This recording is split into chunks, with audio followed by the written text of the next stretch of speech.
지질학자로서 꼭 말씀드리고 싶습니다. 이제 일본 여행은 절대 갈 생각도 하지 마세요. 일본은 곧 사람이 살 수 없는 땅이 될 것입니다. 여기 독일의 저명한 지질학자이자 베를린 자유대학의 교수가 있습니다. 올해 초여름 일본 정부의 초청으로 지진 관련 조사를 위해 일본을 찾았었다는데요. 이때 목격한 일본의 문제들을 한국분들과 나누며 한국분들에게도 꼭 하고 싶은 이야기가 있다네요. 대체 어떤 이야기일까요? 오늘의 사연 시작합니다. 안녕하세요. 제 이름은 안나 베커입니다. 독일 베를린 자유대학교 지질학을 강의하고 있죠. 저는 올해 초여름 일본 정부의 요청으로 지진 예측 및 대책 연구를 위해 일본을 방문하게 되었습니다. 나리타 공항에 도착해 출국장을 빠져나오자 일본 특유의 습한 공기가 생생하네요. 이날 공항에는 일본 지질조사소의 다나카 교수가 마중 나와 있었죠. 베커 교수님, 멀리서 오시느라 고생 많으셨습니다. 다나카 교수가 공손히 인사했어요. 저도 고개를 숙여 화답했습니다. 초대해 주셔서 감사합니다. 이번 연구가 일본의 지진 대비에 도움이 되길 바랍니다. 우리는 곧바로 연구소 건물로 향했습니다. 차 안에서 다나카 교수는 일본의 최근 지진 동향에 대해 설명했어요. 최근 들어 지진 활동이 더욱 활발해지고 있습니다. 특히 난카이 해구 주변의 움직임이 심상치 않아요. 베커 교수님이 큰 도움이 되어 주셨으면 합니다. 저는 곧장 지진조사 연구추진본부에서 열린 회의에 참석했습니다. 회의실에 들어서자 긴장된 분위기가 감돌았어요. 일본 정부 관계자들과 지질학자들이 모여 있었죠. 회의가 시작되고 각 전문가들이 돌아가며 발표를 했습니다. 제 차례가 되자 저는 독일의 지진 대비 시스템과 최신 연구 결과를 공유했어요. 독일은 지진 위험이 상대적으로 낮지만 우리는 전 세계적인 지진 패턴을 연구하고 있습니다. 최근 데이터에 따르면 태평양불의 고리 지역의 지진 활동이 증가하고 있어요. 이어서 일본의 지진 위험성에 대해 언급했습니다. 일본은 전체 활화산의 7%를 보유한 국가입니다. 111개의 활화산이 있고 지진 발생 빈도가 매우 높습니다. 특히 최근 노토반도에서 일어난 지진에 대해 어떻게 평가하시나요? 다나카 교수가 대답했습니다. 노토반도 지진은 우리에게 큰 경각심을 주었습니다. 진도 7의 강진이었고 일본 기상청 기준으로 최고 등급이었죠. 사망자가 70명이 넘었고 아직도 실종자가 있습니다. 저는 궁금해서 물었습니다. 노토반도 지진의 특이점이 있다면 무엇인가요? 다나카 교수가 설명을 이어갔습니다. 이 지역은 2020년부터 군발 지진이 계속되던 곳이에요. 이번에 그 에너지가 한 번에 해소된 것 같습니다. 특이한 점은 유체의 움직임이 감지되었다는 거예요. 태평양판이 지각판 아래로 들어갈 때 해수가 함께 유입되면서 지진 발생 가능성을 높인 것 같습니다. 정부 관계자 한 명이 질문했습니다. 이번 지진으로 인한 쓰나미 위험은 어떠했나요? 다나카 교수가 답변했습니다. 다행히 큰 쓰나미는 없었습니다. 관측된 높이는 15cm 정도였어요. 하지만 우리나라뿐만 아니라 한국에서도 19년 만에 처음으로 해일 경보가 발령되었죠. 저는 의아해하며 물었습니다. 한국에서도 영향이 있었나요? 네, 다나카 교수가 설명했습니다. 노토반도가 일본 서해안에 위치해 있어서 한국과 동해를 공유하고 있어요. 이전의 지진들과 달리 이번에는 한국까지 직접적인 영향을 미칠 수 있었던 거죠. 회의는 원전 안전 문제로 이어졌습니다. 한 연구원이 보고했어요. 진원지 인근의 시카 원자력 발전소에서 약간의 문제가 있었습니다. 냉각수가 일부 넘치고 변압기가 폭발하는 일이 있었지만 다행히 심각한 상황으로 이어지지는 않았습니다. 저는 걱정스러운 마음에 물었습니다. 원전 사고의 최악의 시나리오는 무엇인가요? 그는 심각한 표정으로 대답했습니다. 노심 용융입니다. 냉각이 제대로 되지 않아 노심이 녹아내리면 지하를 오염시키거나 방사성 물질이 외부로 유출될 수 있어요. 하지만 현재는 통제하에 있습니다. 저는 2011년 동일본 대지진 당시의 후쿠시마 원전 사고를 떠올리며 더 자세히 물어봤습니다. 노토반도 근처의 시카 원자력 발전소는 안전한가요? 지진으로 인한 피해는 없었나요? 일본 측 연구원이 대답했습니다. 아, 그건 아까 제가 말씀드렸듯 약간의 문제이고 심각한 상황으로 이어지지는 않았습니다. 저는 의아해하며 물었습니다. 그래도 위험하지 않나요? 더 자세한 조사가 필요하지 않을까요? 그러자 다나카 교수가 끼어들었습니다. 베커 교수님, 걱정하지 마세요. 우리는 후쿠시마 사고 이후 원전 안전에 더욱 신경 쓰고 있습니다. 현재 모든 자료상 문제가 없습니다.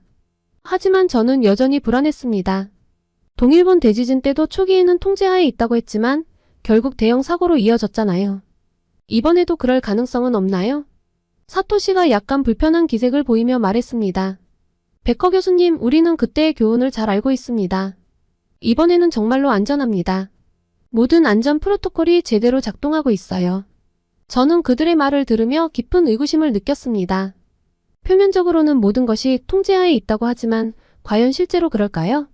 후쿠시마 사고의 악몽을 다시 반복할 수도 있다고 생각했는데 저는 더 이상의 자료를 보기는 어려웠습니다. 그리고 저는 일본의 지진 대비 시스템에 대한 연구원의 발표를 보았는데요. 이건 상당히 인상적이었습니다. 일본의 지진 대비 시스템이 매우 발달한 것 같은데 이런 체계가 언제부터 구축되었나요? 다나카 교수가 대답했습니다. 일본은 예로부터 지진이 많은 나라였기에 오래전부터 대비해 왔습니다. 하지만 현대적인 시스템의 시작은 1923년 관동 대지진 이후라고 볼 수 있어요. 당시 도쿄와 요코하마가 큰 피해를 입었고 이를 계기로 본격적인 지진 연구와 대비가 시작되었죠. 그는 잠시 생각에 잠기더니 말을 이어갔습니다. 물론 시스템은 계속 발전해 왔습니다. 특히 1995년 고베 대지진 이후 더욱 강화되었어요. 그때 우리는 도시의 취약점을 뼈저리게 깨달았고 건축 규제를 더욱 강화하고 긴급 대응 시스템을 개선했습니다. 2011년 동일본 대지진 이후에는 쓰나미 대비와 원전 안전에 더 큰 관심을 기울이게 되었고요. 저는 고개를 끄덕이며 들었습니다. 일본의 지진 대비가 오랜 역사와 쓰라린 경험을 통해 발전해 왔다는 사실이 인상 깊었죠.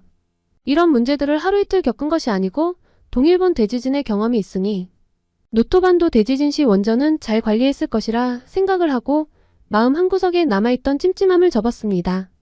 이날 회의를 마치고 나오면서 저는 일본이 직면한 지진의 위험성을 다시 한번 실감할 수 있었습니다. 지진뿐만 아니라 쓰나미, 원전 문제에 다시 논의할 후지산 분화까지.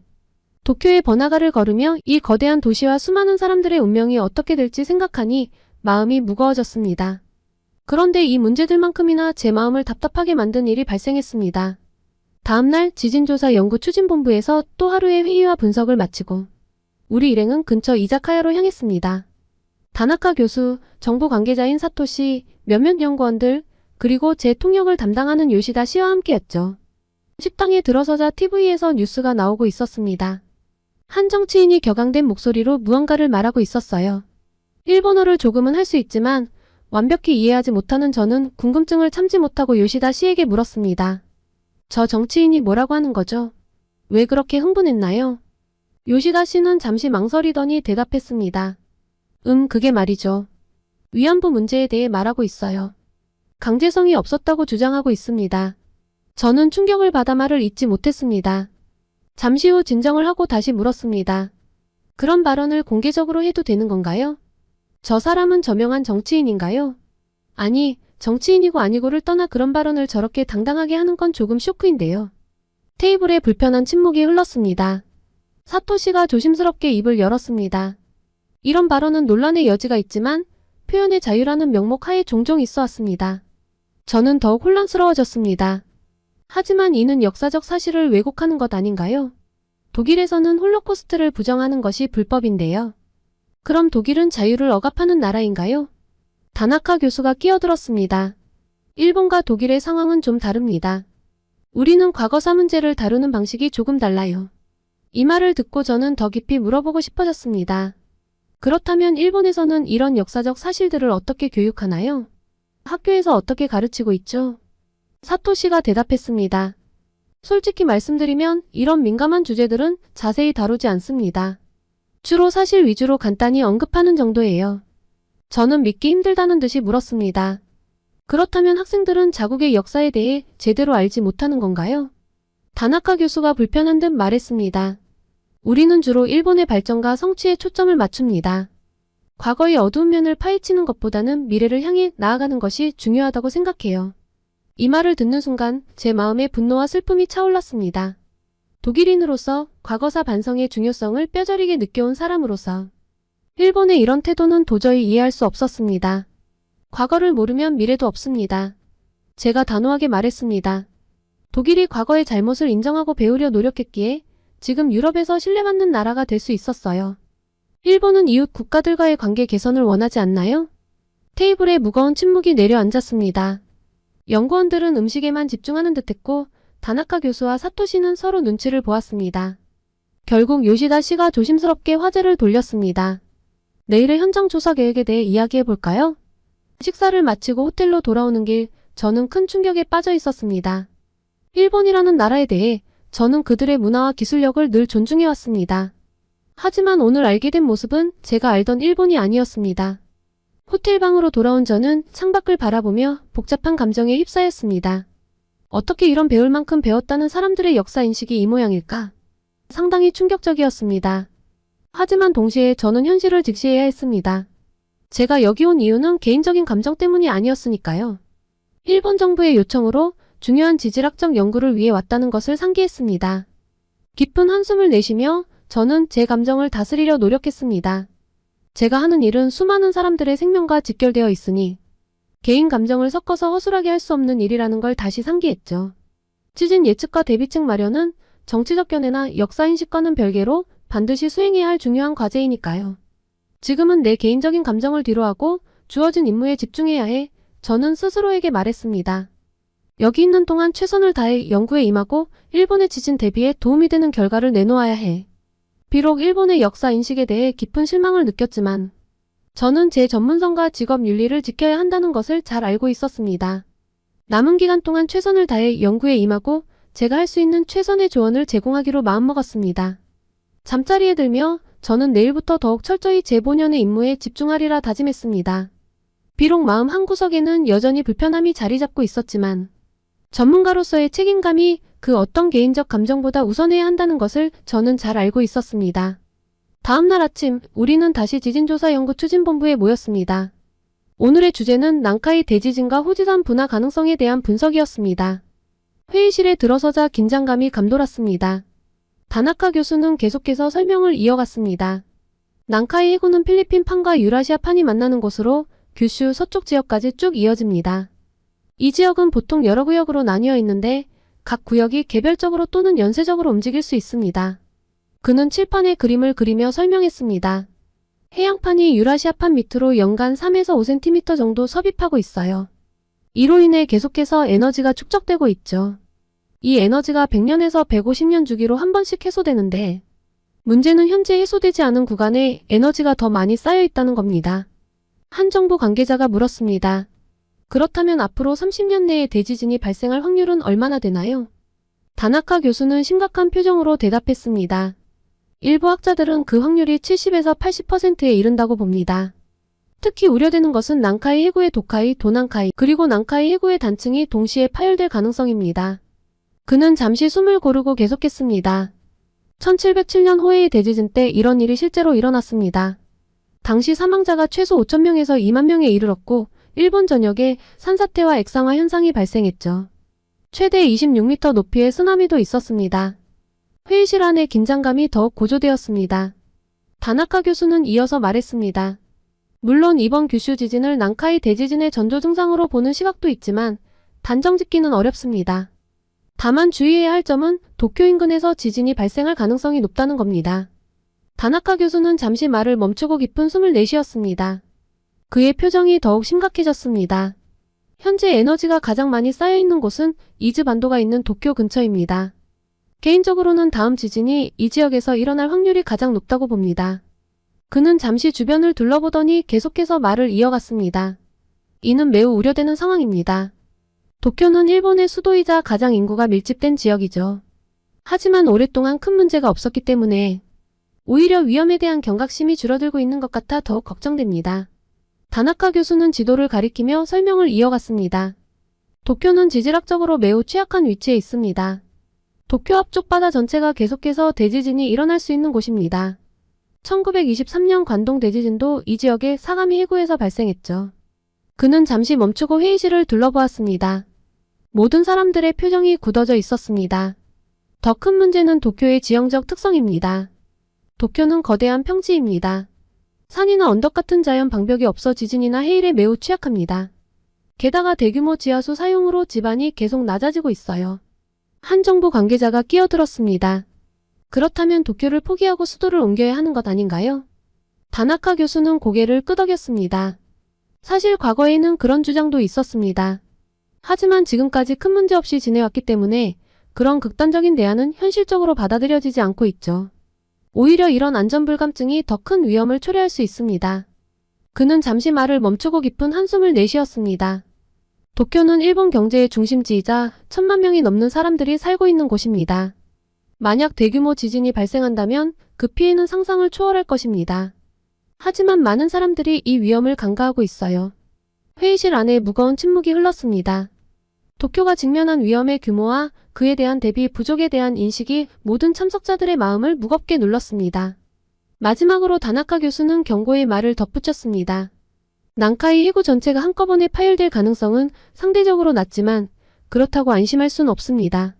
지역에서든 큰 지진이 발생할 위험이 도사리고 있으며 만약 대지진이 발생한다면 한국을 포함한 주변국에도 영향을 미칠 수 있습니다. 이 설명을 들은 모든 사람들의 표정이 더욱 굳어졌습니다. 일본이 직면한 지질학적 위험의 규모와 복잡성, 그리고 그것이 가져올 수 있는 광범위한 영향에 대한 인식이 회의실 안에 무거운 침묵을 드리웠습니다. 다음으로 후지산 전문가인 사토 박사가 나섰습니다. 후지산의 마지막 분화가 1707년 호에이 대분화였죠. 약 300년 동안 분화가 없었다는 것은 내부에 엄청난 에너지가 축적되어 있다는 뜻입니다. 언제 분화해도 이상하지 않은 상황입니다. 그는 프로젝터로 후지산의 단면도를 보여주며 계속했습니다. 최근 관측 결과에 따르면 후지산 내부의 마그마 활동이 점점 활발해지고 있습니다. 고주파 지진과 저주파 지진의 발생 빈도가 증가하고 있어요. 한 연구원이 끼어들었습니다. 실제로 2021년에는 저주파 지진이 8회에서 2022년에는 140회로 급증했습니다. 다나카 교수는 고개를 끄덕이며 말을 이었습니다. 그렇습니다. 이는 마그마의 움직임이 활발해지고 있다는 신호로 볼 수 있어요. 더 우려되는 점은 난카이 트로프 지진과 후지산 분화가 연쇄적으로 일어날 가능성입니다. 그는 일본 지도를 가리키며 설명했습니다. 만약 도난카이 지역에서 대지진이 일어난다면 그 에너지가 후지산 아래의 마그마방을 자극할 수 있습니다. 이는 마치 흔들어 놓은 샴페인 병과 같은 상태가 될 수 있죠. 조금만 더 자극이 가해져도 폭발할 수 있는 상태가 되는 겁니다. 회의실 안의 긴장감이 더욱 고조되었습니다. 한 정부 관계자가 물었습니다. 후지산이 분화하면 어느 정도의 피해가 예상되나요? 다나카 교수의 표정이 더욱 심각해졌습니다. 후지산 분화는 도쿄에 엄청난 피해를 줄 수 있습니다.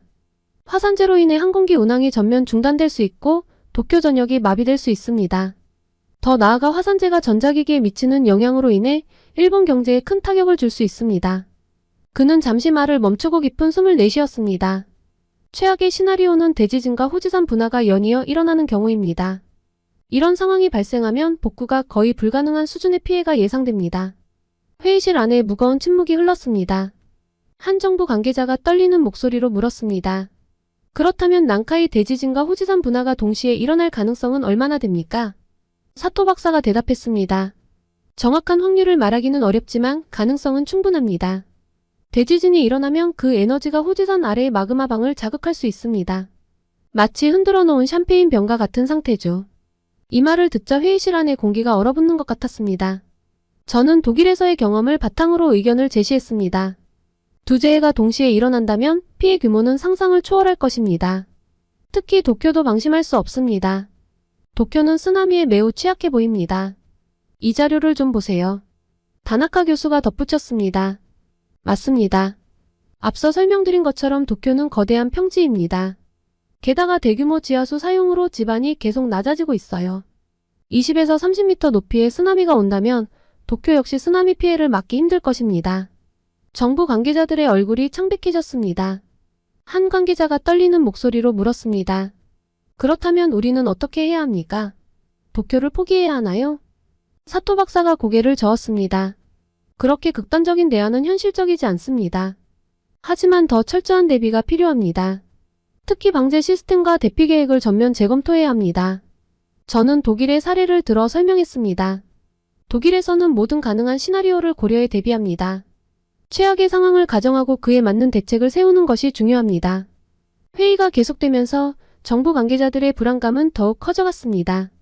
중간에 잠시 화장실을 가려고 일어났는데 이날 회의를 참관하던 정부 관계자들이 저를 쫓아와 묻더군요. 이런 상황이라면 개인적으로 해외 이주를 고려해봐야 하는 것 아닌가요? 이 말을 듣고 저는 충격을 받았습니다. 책임 있는 위치의 사람들이 이런 생각을 하고 있다니요? 하지만 동시에 그들의 두려움을 이해할 수 있었습니다. 마지막으로 다나카 교수가 정리했습니다. 우리가 할 수 있는 건 철저한 준비입니다. 과학적 예측, 대비책 마련, 그리고 국민들의 인식 제고가 필요합니다. 이것은 단순한 자연재해 대비를 넘어 국가의 존립과 직결된 문제입니다. 지금 업데이트된 대비책을 각 지역에 내려보내고 시급한 문제들은 역시 한 달 이내로 완수하는 것이 좋아 보입니다. 회의가 끝난 후 다나카 교수가 제안했습니다. 베커 교수님, 오늘 하루 고생 많으셨습니다. 근처 이자카야에서 간단히 한잔하실래요? 저는 기꺼이 동의했습니다. 연구소를 나서며 도쿄의 방거리가 눈에 들어왔습니다. 화려한 네온사인과 분주히 오가는 사람들, 아주 평범해 보이는 이 시가 언제 큰 재앙에 휩싸일지 모른다는 생각에 가슴이 무거워졌습니다. 이자카야에 들어서자 은은한 조명과 아늑한 분위기가 우리를 맞이했습니다. 다나카 교수, 사토시, 그리고 몇몇 연구원들과 함께 자리에 앉았습니다. 차가운 생맥주가 테이블에 놓이자 긴장됐던 분위기가 조금씩 풀리는 것이 느껴졌습니다. 첫 잔을 마시고 난 후 사토시가 입을 열었습니다. 솔직히 말씀드리면 오늘 회의 내용이 너무 충격적이었습니다. 우리가 정말 제대로 된 대비를 하고 있는 걸까요? 다나카 교수가 한숨을 쉬며 대답했습니다. 사실 아무리 대비를 한다고 해서 진도 7 이상의 지진에 대해서는 우리도 제대로 된 대책이 없습니다. 지금까지의 대비 계획으로는 턱없이 부족할 거예요. 저는 놀라움을 감추지 못했습니다. 하지만 일본은 지진 대비 선진국 아닌가요? 어떻게 그럴 수 있죠? 아까 이야기랑은 다르잖아요. 내진 설계가 진도 7 이상은 못 버티나요? 제 질문에 방 안의 공기가 순식간에 무거워졌습니다. 연구원들은 서로 눈치를 보며 어색한 침묵을 지켰습니다. 사토시가 마침내 입을 열었습니다. 그의 얼굴에는 쓴웃음이 번졌습니다. 베커 교수님, 겉으로 보이는 것과 실제는 다릅니다. 우리도 알고 있어요. 하지만 현실적인 한계가 너무 많아요. 그는 잠시 숨을 고르더니 계속 말을 이어갔습니다. 내진 설계는 분명 진도 7까지는 견딜 수 있게 되어 있습니다. 하지만 문제는 그 이상의 지진이죠. 우리가 예측하는 난카이 트로프 지진은 진도 7을 훨씬 뛰어넘을 가능성이 높아요. 사토시의 목소리에서 깊은 좌절감이 느껴졌습니다. 게다가 모든 건물이 완벽한 내진 설계를 갖추고 있는 것도 아닙니다. 오래된 건물들, 예산 부족으로 보강 공사를 미룬 시설들이 많습니다. 공개적으로 이런 자료를 발표할 수는 없지만요. 이런 곳들은 진도 7 미만의 지진에도 취약할 수 있어요. 다나카 교수가 덧붙였습니다. 그리고 내진 설계만으로는 부족합니다. 쓰나미, 산사태, 액상화 현상들이 있잖아요. 이런 2차 피해들은 내진 설계만으로는 막을 수 없어요. 특히 도쿄 같은 대도시는 인구 밀도가 너무 높아서 대피와 구호에도 큰 어려움이 있을 겁니다. 방 안의 모든 사람들의 표정이 어두워졌습니다. 그들의 눈에서 무력감과 두려움이 읽혔습니다. 사토시가 마지막으로 말했습니다. 우리는 최선을 다해 대비하고 있습니다. 하지만 자연의 힘 앞에서 인간의 능력은 한계가 있어요. 그리고 그 한계를 인정하는 것이 때로는 가장 어려운 일인 것 같습니다. 이 말을 들으며 저는 일본이 직면한 위험의 심각성을 더욱 깊이 실감하게 되었습니다. 겉으로 보이는 안전과 실제 상황의 차이, 그리고 그 사이에서 고뇌하는 전문가들의 모습이 제 마음을 무겁게 눌렀습니다. 무거운 침묵이 흐르던 중 한 젊은 연구원이 조용히 입을 열었습니다. 사실 저는 지난달에 아이들을 한국으로 유학 보냈어요. 일본의 상황이 불안해서 말이죠. 이 말에 모두가 놀란 듯 그를 바라보았습니다. 잠시 후 사토 교수가 한숨을 쉬며 말했습니다. 나도 고백할 게 있네요. 제 아이와 어머니는 이미 하와이에 계세요. 작년부터 그곳에서 살고 계신답니다. 그 말을 듣자 다른 이들도 하나둘씩 입을 열기 시작했습니다. 저도 부모님을 호주로 모셨어요. 일본에 계시는 게 불안해서요. 제 동생 가족은 작년에 캐나다로 이민 갔어요. 지진 위험 때문이라고 하더라고요. 솔직히 말씀드리면 저도 해외 부동산을 알아보고 있어요. 만약에 사태에 대비해서이니까 진짜 어디 바로 간다는 건 아니에요. 이야기를 들으며 저는 충격에 빠졌습니다. 일본의 지질학자들과 관료들조차 이렇게 불안해하고 있다니. 그들의 고백을 들으며 일본의 상황이 제가 생각했던 것보다 훨씬 심각하다는 것을 실감했습니다. 그리고 그 무책임한 태도에 제 안에서 분노가 치솟았습니다. 어떻게 국민의 안전을 책임져야 할 사람들이 이럴 수 있을까? 하지만 동시에 그들의 두려움도 이해할 수 있었습니다. 누구나 자신과 가족의 안전을 걱정할 테니까요. 다나카 교수가 말을 이었습니다. 결국 가장 큰 피해를 입는 건 일반 서민들이 될 거예요. 대피할 여력도 해외로 갈 능력도 없는 사람들 말이죠. 그의 목소리에서 깊은 죄책감이 느껴졌습니다. 다나카 교수의 눈빛이 흐려지고 어깨가 무거워 보였습니다. 그는 잠시 말을 멈추고 깊은 한숨을 내쉬었습니다. 우리가 이렇게 도피 계획을 세우고 있는 동안 수많은 사람들은 아무것도 모른 채 일상을 살아가고 있어요. 매일 열심히 일하고 가족을 위해 노력하는 평범한 사람들이죠. 그들에게 이런 위험을 알리지 못하는 우리가 정말 올바른 일을 하고 있는 걸까요? 다나카 교수의 손이 미세하게 떨리는 것이 보였습니다. 그의 얼굴에는 깊은 주름이 패였고 평소의 침착한 모습은 온데간데 없었습니다. 그의 눈에는 눈물이 고이는 듯 했습니다. 매일 밤 잠들기 전에 이 생각이 저를 괴롭힙니다. 우리가 보호해야 할 사람들을 외면하고 있다는 죄책감이요. 하지만 동시에 이런 상황에서 우리가 무엇을 할 수 있을지 막막하기만 합니다. 다나카 교수의 고백은 방 안의 모든 사람들에게 무거운 침묵을 안겼습니다. 그의 말에 담긴 절망감과 무력감이 우리 모두의 마음에 깊은 울림을 주었습니다. 맥주잔을 들어 한 모금 마시며 저는 깊은 생각에 잠겼습니다. 제가 알던 일본의 이미지가 조금씩 무너지는 것 같았습니다. 기술 선진국, 안전 선진국이라고 생각했던 나라의 실상을 마주하니 마음이 복잡해졌습니다. 그렇다면 우리가 할 수 있는 일은 무엇일까요? 제가 조심스럽게 물었습니다. 사토시가 대답했습니다. 최선을 다해 연구하고 경고하는 것뿐이겠죠. 하지만 솔직히 말해서 정부가 얼마나 귀 기울일지 모르겠어요. 이야기는 계속되었고 맥주잔은 몇 번이고 채워졌습니다. 밤이 깊어갈수록 연구원들의 얼굴에서 무거운 책임감과 동시에 무력감이 느껴졌습니다. 그들은 위험을 알고 있지만 그것을 막을 힘이 없다는 사실에 괴로워하는 듯 했습니다. 이자카야를 나서며 도쿄의 밤거리를 다시 바라보았습니다. 화려한 불빛 아래에서 사람들은 여전히 분주히 움직이고 있었습니다. 그들은 자신들이 어떤 위험 속에 살고 있는지 알고 있을까? 알면서도 그저 일상을 살아가는 것일까? 호텔로 돌아가는 길 제 마음은 무거웠습니다. 지질학자로서 제가 할 수 있는 일이 과연 무엇일지 고민이 되었습니다. 단순히 연구 결과를 내놓는 것으로 충분할까? 아니면 더 적극적으로 경고의 목소리를 내야 할까? 지나가는 일본 사람들을 보며 안쓰러운 마음과 함께 걱정되는 마음이 가득했는데요. 제 연구 결과와 제안이 이들에게 조금이라도 더 도움이 되었으면 하는 바람이 가득했습니다. 그리고 저는 다음날 아침 출국 전 마지막 자유시간을 활용해 도쿄의 한 대형 서점을 찾았습니다. 평소 해외여행 때마다 현지 서점을 들르는 것이 제 습관이었죠. 그 나라 사람들의 관심사를 엿볼 수 있는 좋은 방법이라고 생각했기 때문입니다.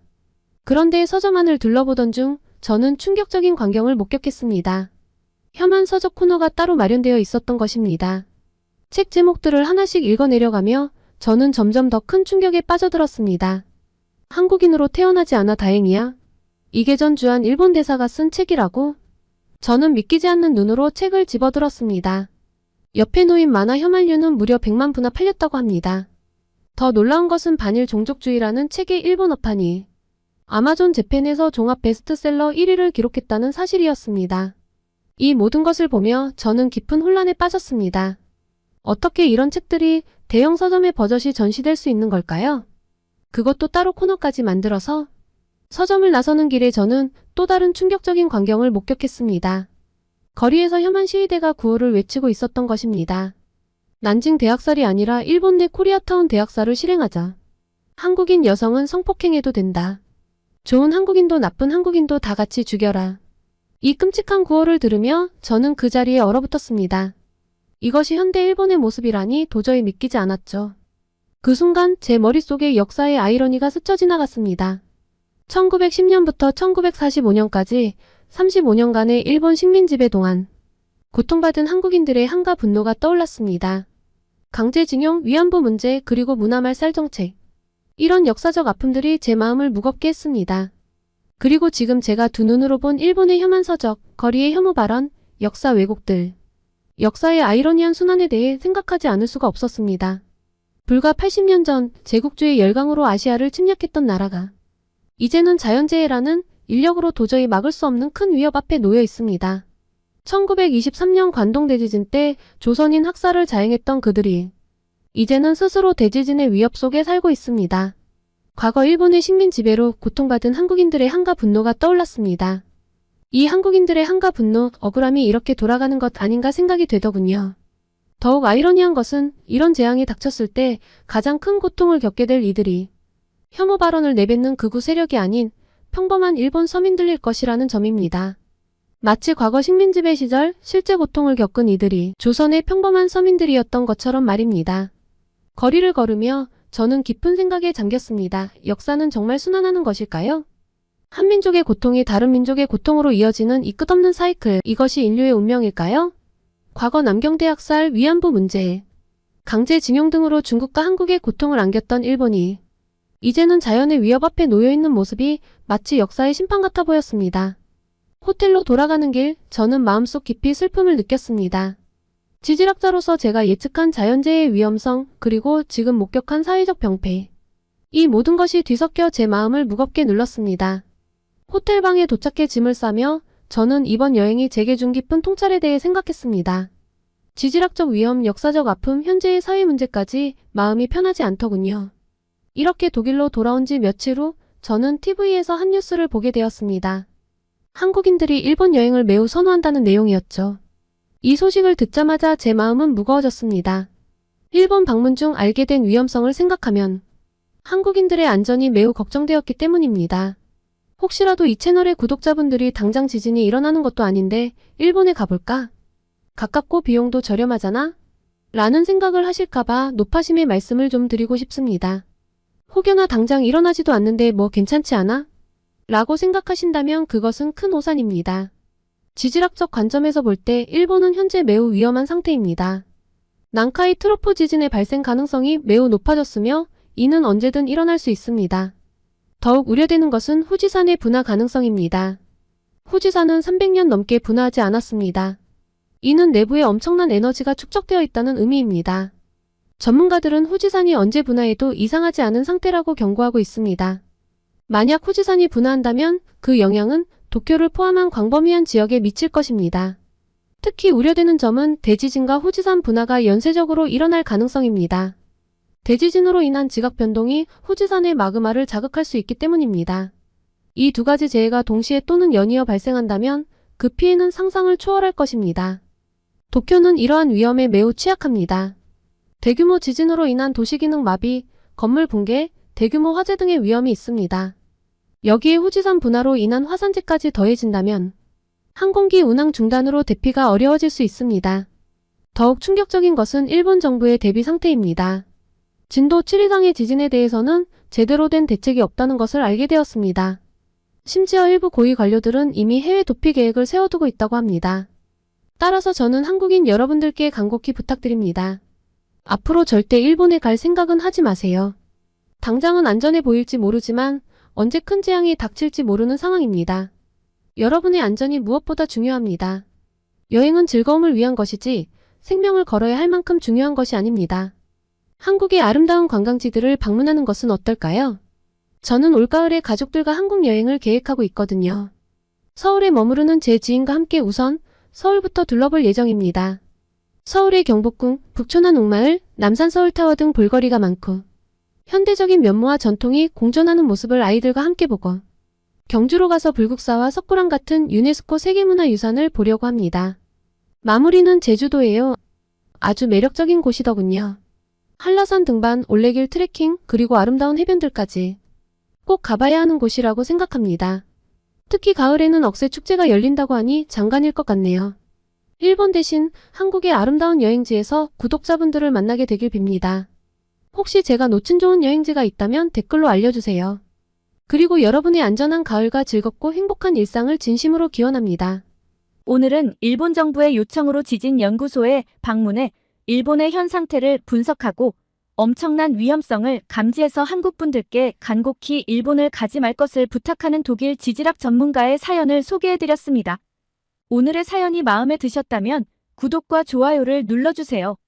여러분의 구독과 좋아요는 계속해서 좋은 사연을 소개할 수 있는 힘이 됩니다. 이상 감동저장소였습니다.